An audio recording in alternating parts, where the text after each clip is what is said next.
भगवान एमती क्या दुख न दिंतु जमी आमको देती। हेलो एवरीवन, स्वागत कर मोर गोटे नुआ अध्याय को। कथा कौन कि आज थी पीसा मरबार 11 दिन आमे मैंने समस्ते पलि आसलु घर को।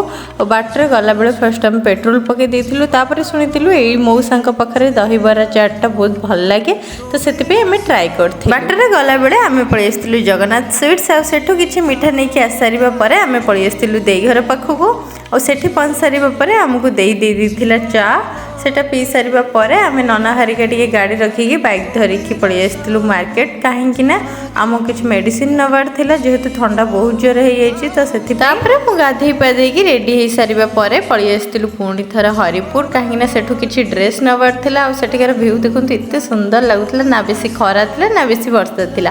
तापर ये किसी कम था टाउन में, से कम सारा पर आम पलि आसलु गोटे शोरूम। सेठी किसी ड्रेस भी नबार था। ये स्वामी स्त्री प्रेम ही सरू। आपण मैंने भावुवे मुझे हस खुशी केमी मो ब्लॉग कर पीसा मर जाइए सेमतिका नुहे। एक्चुअली समस्त मन में दुख तो थाए, मो मुह को चाहिए मो निजक स्ट्रंग भी करदेली आ से कथा भाविकी किसी लाभ भी ना। जहाँ हबार था भगवान हाथ में हो गला सब।